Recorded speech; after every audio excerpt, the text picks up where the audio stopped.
undisputed, no mistakes, a plan big. In the end, you'll all.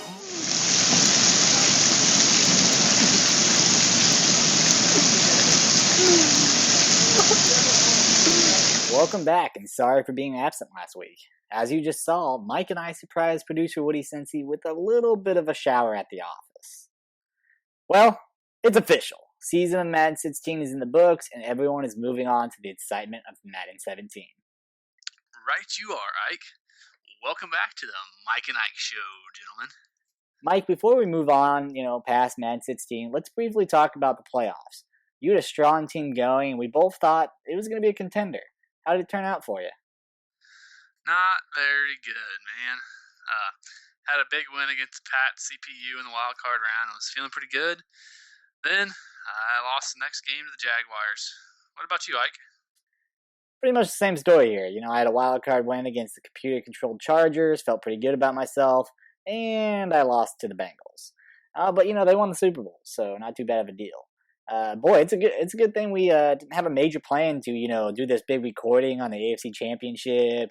Talking while we played. It's really good that we didn't plan that out. Wait, Ike. Woody Cincy actually just came around our studio an hour ago, showing his huge script you typed up and making fun of us for not making it to the AFC Championship. Seriously? Well, you can't trust anything our producer says anyway, so don't listen to that. Who knows what he does all day. Back on topic, let's bring in the Super Bowl winner and, have a little bit of an interview with him. Welcome, Madden 16 Season 2 Super Bowl winner, Cincinnati Bengals owner, Brent Foster.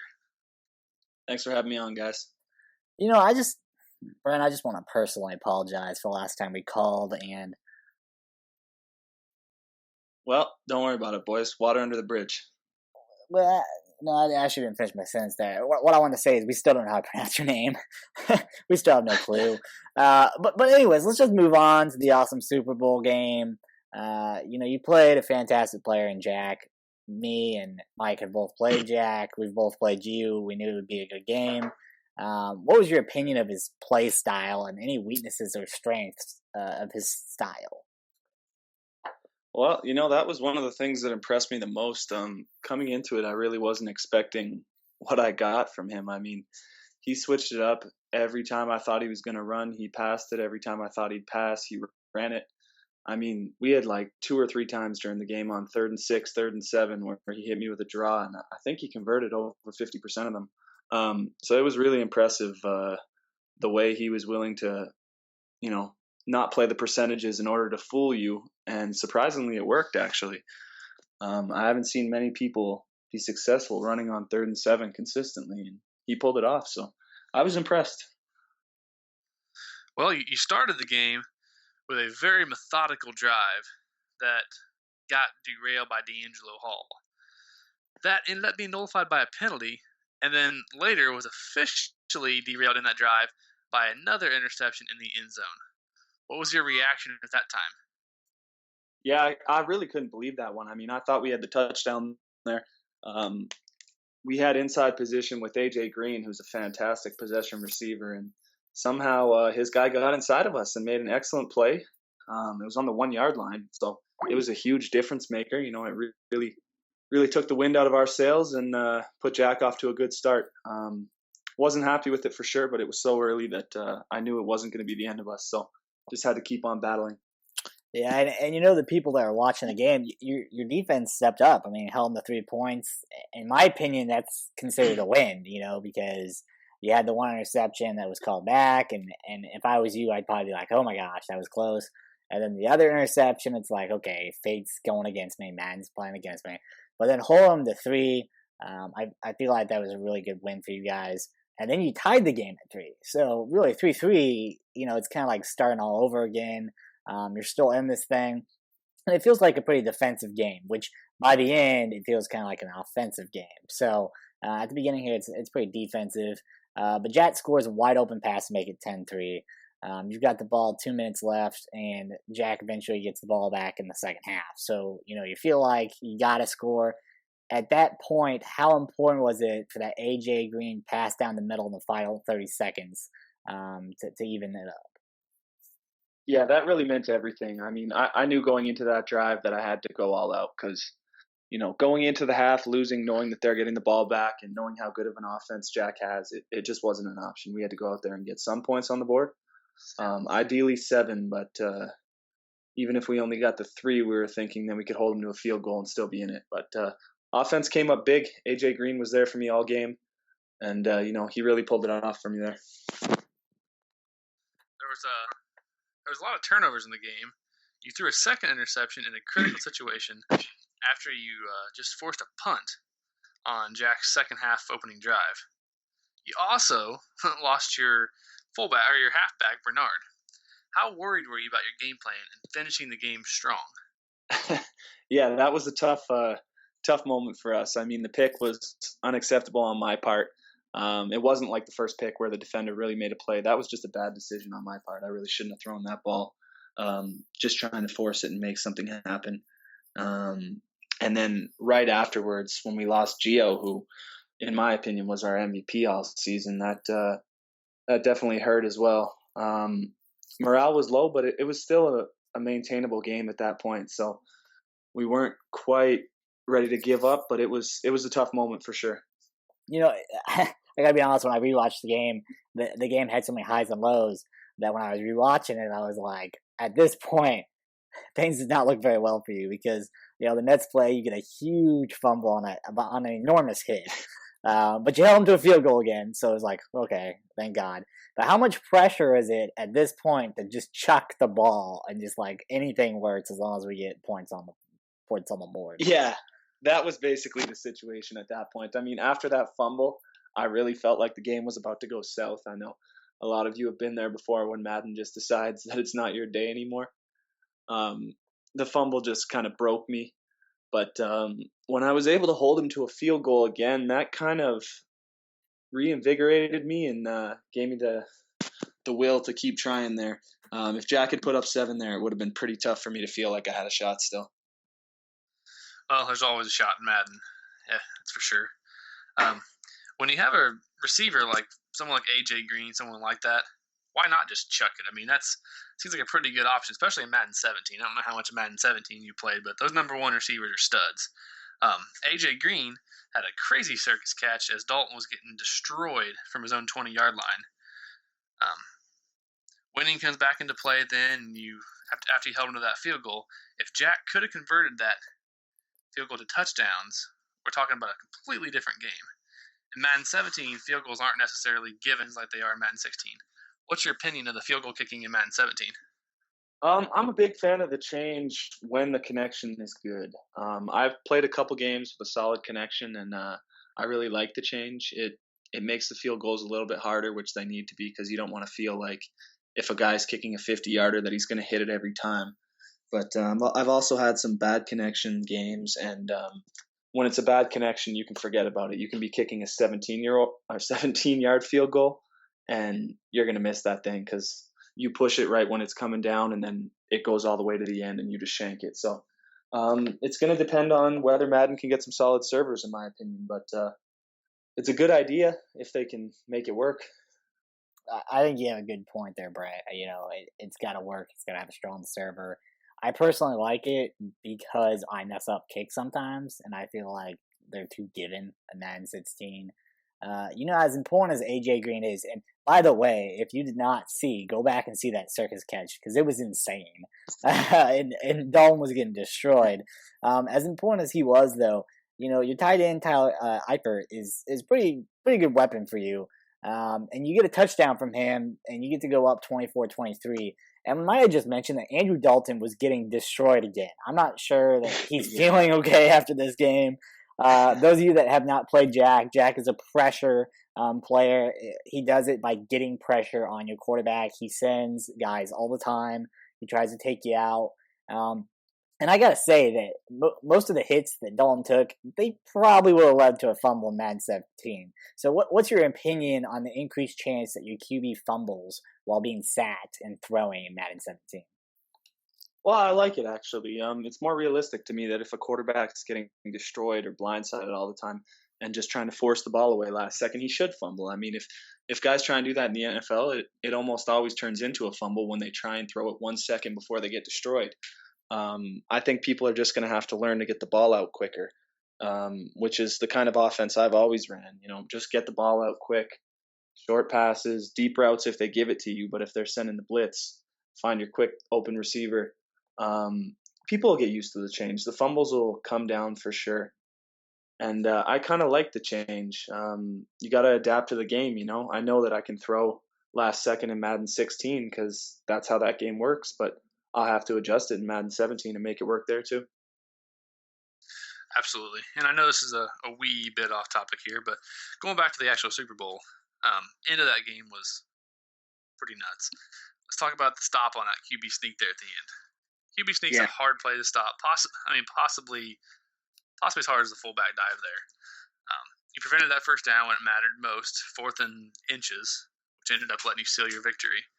What was your feeling on that 4th down stop? Oh, it was incredible, man. That was just pure euphoria. I didn't think I was going to stop it myself. Those things, you stop like maybe 1 in every 10 if you're lucky. So I just, put the boys in the middle, ran the run up the middle, and hoped that they'd clog it up. And to my surprise, they did. So I knew if he got that he was going to win the game. And I knew if I stopped him there that I would most likely win the game. So at that point, I pretty well knew that I was likely going to win. But I almost actually gave it back to him on the kick return at the end. I let him get to the 50 on me. So that definitely scared me as well.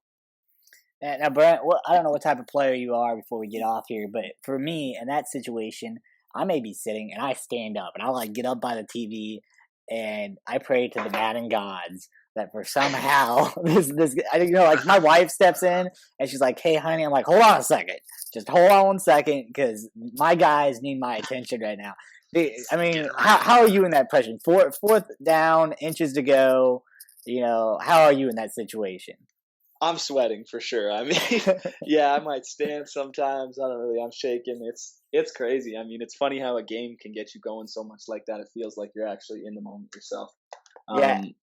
My girlfriend was upstairs, so I'm definitely happy about that because I don't think I would have been able to concentrate if she was in my ear there. So I was happy that she wasn't in the room at the time because I probably looked like an idiot. Well, fantastic. We do it for the game. Before we lose you, I actually have a question. We've kind of asked everybody else that we've interviewed so far, what does your girlfriend think of the league, and what does she think of you doing these podcasts and stuff like that? She thinks I'm a loser, and she thinks we're all losers for sure. She believes in the Madden part. She thinks it's cool that we get together and play in a league like that. But when she sees me listening to the podcasts and stuff, that's when we cross the line from video gamers to losers, in her opinion. Well, just think about organizing the podcast and what they think of us. Yeah, I can imagine. She hasn't seen me appear on a podcast yet, so I can only imagine how much her opinion will drop of me when she finds out that I actually participated in one. Well, there you go. Well, thanks for coming on the Mike and Ike Show. Congratulations on your 2016 season Super Bowl win. I know it's 2016 and it's ending, but that still is a heck of an accomplishment, and we know that you're going to be a strong team for Madden 17. So good luck in Madden 17. Yeah, looking forward to it, guys. Hopefully I can do the same with LA and have the same talk with you again. As many listeners know, this season we started the XCFL Fantasy League. I'm personally really excited for the possibilities of discussing it on this show, and it's just another way to, ramp up competition in the league. I am equally excited, Ike. The beauty is, not everyone can be good, and frankly, a lot of people aren't good. And do you know what most people do when they suck? They make up excuses. So, here we are to bring you the top 10 excuses for why people say that they suck in fantasy. I'll go first. Number 1, I had a bad draft. I'll win it all next year. Yeah, pretty common. Number 2, if only my kicker could have made that 50-yard field goal. Kickers should not even be in fantasy. But number 3, my favorite team had a bad season. Probably shouldn't draft your favorite players then. Number 4, my bench sucked. Yeah, everybody's bench sucks. Number 5, my top player was involved in a scandal mid-year. I think we know who those players are going to be. Number 6, I forgot to set up my lineup before the games. Well, lazy bum. Number 7, my team rocked on paper. There's Commissioner Jim for you. Number 8, the bye week. Man, it kills me every season. And number 9, well, my quarterback just had a couple bad games.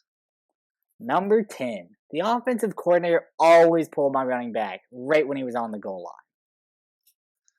Yeah, that actually pisses me off too. But anyway, well, good luck to everyone in the Fantasy Football League. And remember, what really matters the most is... Fun? Heck no.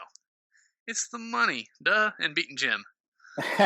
That is true. Hey, there's our fearless leader, Commissioner Jim, making a rare appearance in the studio. What are your impressions of your fantasy team, Commissioner? I don't always play fantasy football, but when I do, I draft a garbage team and brag about it. Man, being gone a week, we sure have missed a lot. Right you are, Ike. Did you see that Colin Kaepernick sat down during the national anthem during the preseason games? Sure did, Mike. Hey, Commissioner Jim, get back in here. What'd you think about the whole Kaepernick sitting down to you? He's a douchebag. Those who don't know, we have a 12-team Madden 17 tournament going on. Mike, why don't you briefly go through the specifics? Well, there's not too much to it, really. I think the main thing is a lot of people are tired of playing BS opponents there in the ranked matches, and they're just tired of playing the CPU, so they want to play some competition, and the league can't start till the update and patch comes out, so we threw together a little tournament. Only had, I think, 10 teams sign up, so I was a little disappointed by that. Thought I'd have a few more, but really, we're just going to all play one another. I believe round 1's actually almost already done. Got to use team rules, or league rules. Got to twitch them, and just have fun. I heard a few complaints about the prize not being that good, but I mean, it is Madden. So the prize being 50 rank points for our league's not too shabby. That can basically take you up from a starter to a whatever. I think the next one's a pro, or a pro to a veteran. So it can raise you a rank, which can definitely help you to start out the season being able to make some big trades. So yeah, good luck to everyone else in it. I think you make a good point there. People forget about the trades because the trades last season that just got insane, by the way. We talked about that on the show. But, if you want to make those big-time trades, you've got to be higher rank on the at CFL. So I think that's a huge point that you made there. And it definitely allows XCFL members to have a little fun against legitimate competition. I keep playing this guy. He's a loser. He keeps playing the Bills. And I want to play somebody else. So it's definitely nice. As mentioned, it's double elimination. We already have 2 strong teams being pushed to the quote-unquote loser bracket. The Rams beat the Ravens earlier today, and just moments ago, the Bills actually fell to the Seahawks in double overtime, I think. Just single. Oh, single overtime. Excuse me. Mike, why don't you briefly say what happens in the semifinals if, for instance, the winner of the loser bracket beats the winner of the winner bracket? Well, I mean, actually, it's actually the finals. If the winner of the loser bracket beats the winner of the winner's bracket, then... I think I said that wrong. If the winner wins, then the winner wins. That's the end of the tournament. If the winner of the loser bracket wins, they have to play again, because technically the winner of that winner's bracket will only have lost once. So he'll have to play again to either lose twice or win overall. It's kind of confusing, but it'll all make sense in the end, I think. Right, you are, exactly. Just because it's double elimination, that means, of course, just like everyone else, they have 2 chances. Well, there you have it, folks. Our producer, Woody Cincy, will have lots of information about Madden 17 coming out on his show pretty soon. Please remember to check out his shows. Well, this is Mike for the Mike and Ike Show, and we're signing off.